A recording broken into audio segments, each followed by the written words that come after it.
Oui, c'est comme qui dirait, pour être trivial, de machin très simple afin qu'on comprenne, c'est comme qui dirait quelqu'un qui a 1000 francs et qui avec 1000 francs se retrouvait à avoir une propension à consommer de l'ordre de 800 francs et 200 francs de propension à épargner.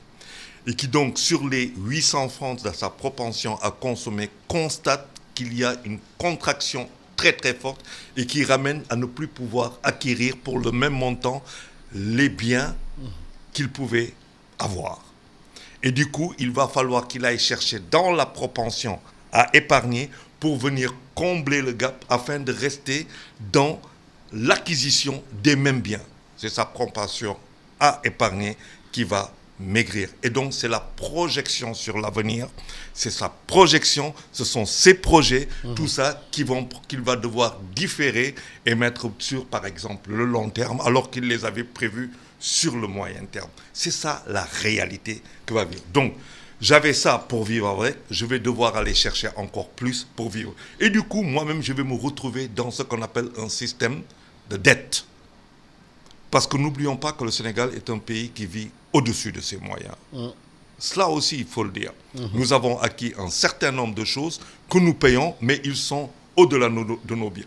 Et pour vous donner un exemple simple, le match contre la Mauritanie au stade Léopold Abdoulaye Wade a posé des problèmes pour l'acquisition du prix des billets. Les prix des billets a posé un problème. Ce stade, peut-on y entrer avec 1000 francs? C'est la question que l'on doit se poser. Avec tous les investissements, ne serait-ce qu'avec tout ce qui a été fait, la maintenance et tout ça, est-ce qu'on peut y entrer? Donc, c'est ça la réalité. Aujourd'hui, qu'est-ce qui va se passer? C'est que les ménages qui sont déjà confrontés à des difficultés, avec des prix qui explosent parce qu'il y a une répercussion de toutes les taxes sur le prix aux ménages. Et bon, qu'est-ce qui va se passer? Ils vont devoir aller chercher beaucoup plus de monnaie pour pouvoir avoir les mêmes biens. Ça, c'est pour ceux qui en ont les moyens. Mais il y a autre chose. C'est peut-être aussi la dépréciation de la monnaie. Parce que plus on a besoin de monnaie pour aller chercher un bien, plus on va chercher une devise pour ne pas avoir à échanger avec cette monnaie. Ça veut dire qu'aujourd'hui, au-delà de la difficulté que le consommateur, auquel le consommateur peut-être peut se opposer, se retrouver face à cette situation, il y a une autre réalité qui peut survenir, c'est celle de la stabilité du franc CFA sur un marché encore plus large. Parce que n'oublions pas que ce qui s'applique pour un ménage s'applique pour une entreprise.